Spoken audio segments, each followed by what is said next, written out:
What's good, y'all? It's RyeeVibez and I'm back again with another video. So today is going to be a reaction video and I'm super excited for this just because I never did anything like this before. We'll be reacting to Soft White Underbelly. Soft White Underbelly. So that is his YouTube name. He interviews people that basically, I guess, lives on Skid Row. And if you don't know what Skid Row is, it's a street in Los Angeles, and it's just basically filled with homeless people, people that's on drugs, prostitutes, a lot of people like that. Hopefully, you know, y'all, after watching this video, y'all can go watch some more videos and like really like get into it because it's very interesting, very interesting. So got my laptop right here. Make sure y'all get y'all a little snacky snack, a little drink, you feel me? And we're gonna just watch this together and see what it do.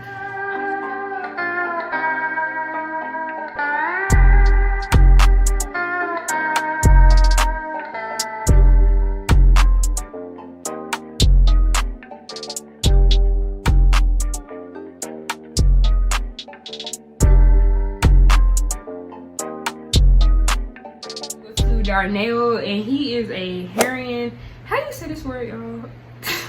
Heroin? I don't know. Heroin.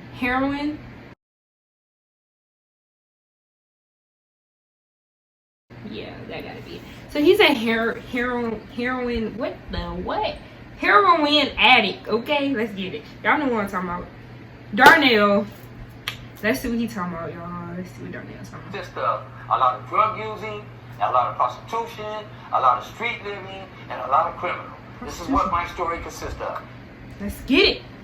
Darnell, where'd you grow up? Where are you from originally? I grew up in a city outside of San Francisco called Pittsburgh. It's outside of Oakland, between Frisco and Oakland. I'm 48 years old at this time. Tell me about your family. My family, I have two sisters, one brother. My mom died in 2017. That's all that's left. It's just me, two sisters, and one brother. How was your childhood? It was pretty rough. It was pretty bad. I grew up in the projects in Pittsburgh. We got there in 1972. In 1972, I think I was 5, 6 years old, 7, something like that. And one of my mother's boyfriends, he had a tendency of keep looking at me all the time because I was a little guy, first of all. And he felt that, you know, that I was a guy that maybe he wanted to try. But anyway, to move right along, I was molested by him 3 times. I never told my mother until 2 years later. I finally, you know, told her exactly what he had done. And, you know, she didn't accept it because she didn't believe me. Come on! Because I waited so long to tell. Oh, wow. So that kind of stuck with me for a long time. As I got older, I just couldn't trust people. I couldn't trust, especially men that were older than me. I couldn't trust them. I couldn't be around them. I couldn't stay in a room too long with them because I was scared. I was really afraid. As time went on, I alienated myself because of that fact. I started using drugs at 13. My first choice of drugs was alcohol. And from alcohol, I started using cocaine. I didn't smoke anything. I just put it in my nose, and I didn't get any effect. And I always thought about it, like, what does it does? So it really didn't do anything for me. So as time went on, by the time I was 15, I learned about freebase. And this girl showed me how to freebase, and I learned how to freebase. And at that time, whenever I ran out of money, I went out and I sold my body to get the money for the freebase. Wow. That went on for a couple of years, maybe 3 years. Wow. And then after that, I did my first prison term by the time I was 17 years old. Oh, he only 17 at this point. I thought this man was about to be like he in his 20s. He's selling his body, freebasing, jail. Wow, yeah. This term for breaking and entering and robbery, stealing money from an old guy. He was a trick. And I stole some money from him, and I ran off, and he called the police on me anyway. I did time for that. I did until I was 22 years old. From 17 to 22, I got out. Wow. And, you know, my criminology had advanced. Now I know how to do a lot of things. So I started boosting. I started running with crowds that, you know, shot dope. And, you know, I got introduced to heroin. And from heroin, it just took me to a whole nother phase.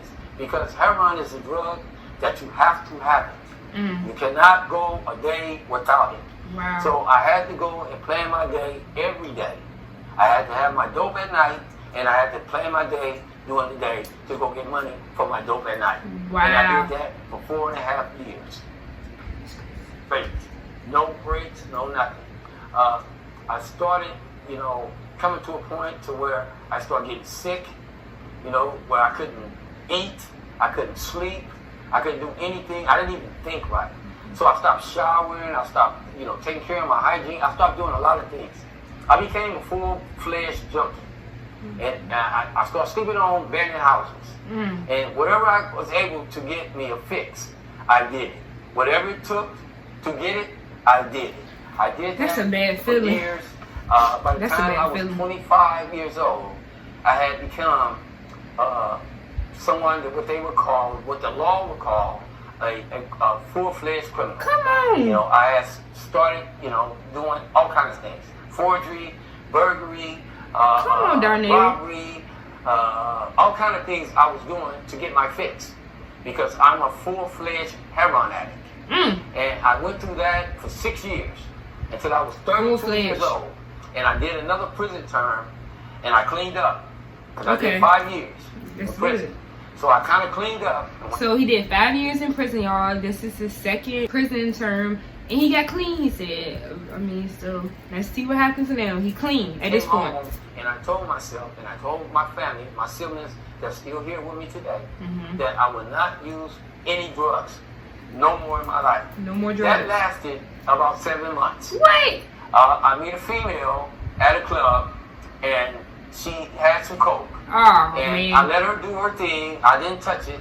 And on the way home, she told me, you spend the night, we'll do some coke, and we came back.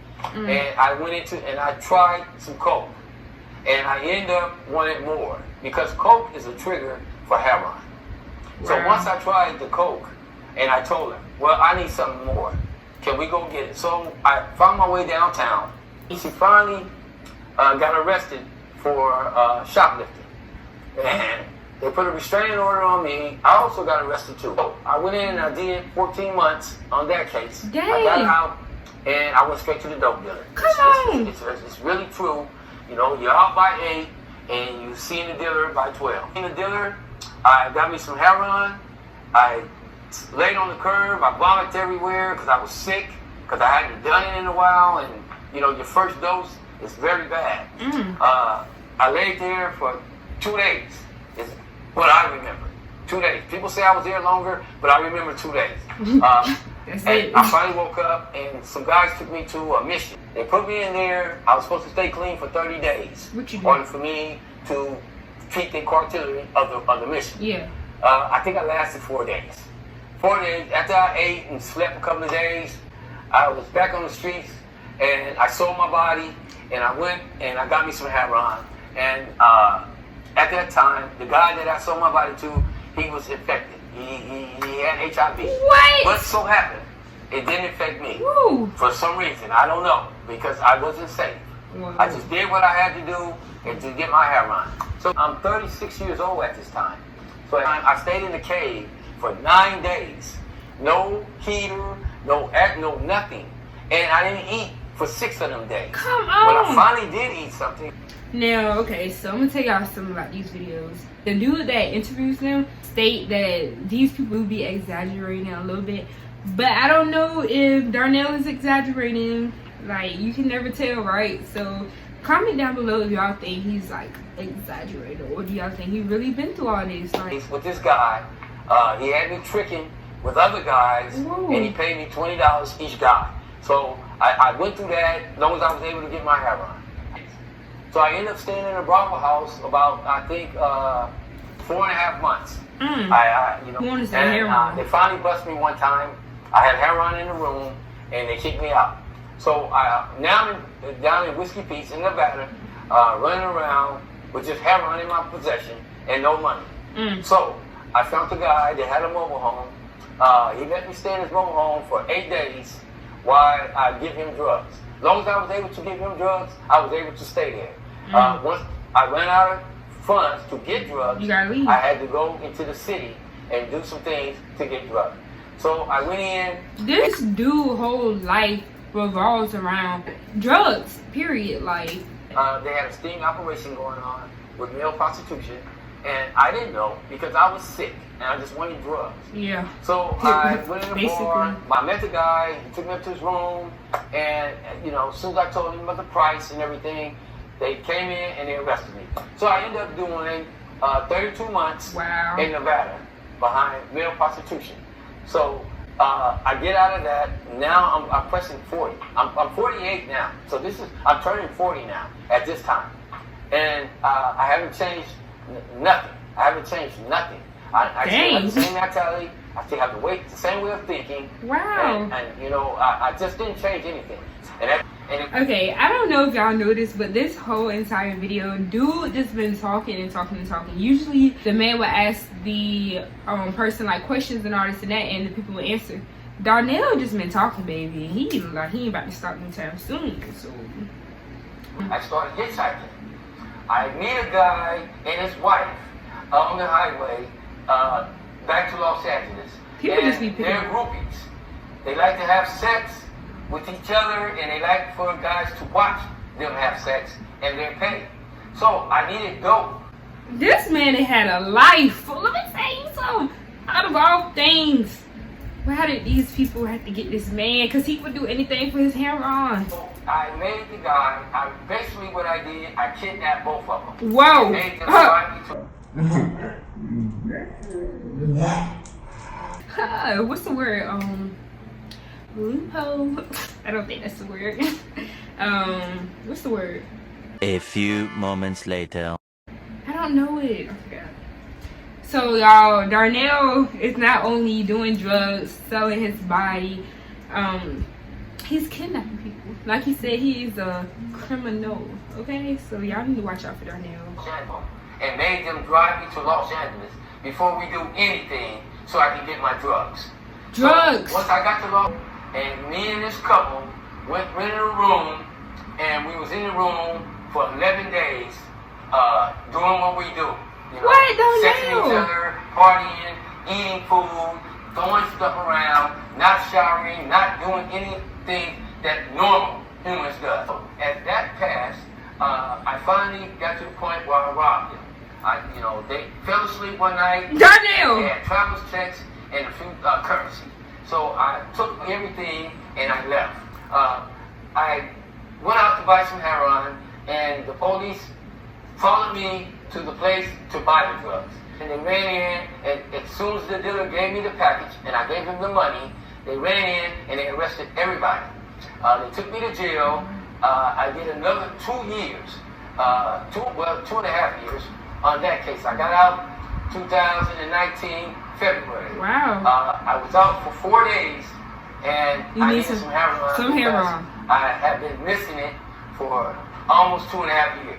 I was thinking, like, I just know, I can't even imagine what he was doing in jail. And so when he get out, first of all, he be in jail for what, 2 years, 3 years at a time. So when he get out, he wants heroin that quick. I don't know how to say that word, but that means drugs basically been on his mind the whole entire time he was in jail. So I can't even imagine how he was living up in now, baby. Can't even. I don't know why I needed it, because I did without for 2.5 years. Yes. But I still, in my mind and my craving, being here on the streets is a trigger for me. So when I seen the streets and everything was still the same, I needed some heroin. Y'all, how many times have you said that throughout this video? I need some more heroin because I need some more heroin. Dude, chill out. And I got some more heroin. And I recently did 3 years in the county jail. I was released March 3rd, 2020. Wow. And this is the end of my story. Go ahead, All right, Darnell. Thank you very much. You've been out how many days? 2 days. 2 days. Well, what's the Excuse me if I'm wrong, but I think dude said he's 50 years old. It took him how long to realize just try it to see if you can like go without drugs, you feel me? And like I'm happy that he's trying it though. Some of you guys know that I went to California with my friends for spring break, and oh, I'm telling you, I'm not even being dramatic. Tents on top of tents on top of tents. Every time like we went down like a street, even in like the city, for real, like the nice parts. It was sidewalk full of tents, just people laying on the sidewalk with a blanket. Like, I was just very amazed, because where I'm from, you know, you don't really see that often. You see homeless people, but you don't see it like that. You walk down any block, there's 25 tents on that block. Every single one of those tents Single block is either heroin, crack, crystal meth. Every single one. Real function team. And I woke up this morning, I went and bought my shoes, and I felt good, man. Yeah. And I ain't felt good like this. Okay, you guys, so that was a lot, but I hope you guys enjoyed this video. My thoughts on the video is that for real, I just can't believe that man went through all that, honestly. What's the saying? Better late than never, I guess. So at least he is trying to change his ways right now. Usually this man that does these interviews, he does like part 2s and part 3s and like updating us on the person's life. So I really hope he does that with Darnell. I'm very interested in seeing what he did. I hope he met his family. I hope he's doing well. Make sure you thumbs up this video and make sure you subscribe also. And that'll be it for this video. I hope you enjoyed it, and see you next time. Bye.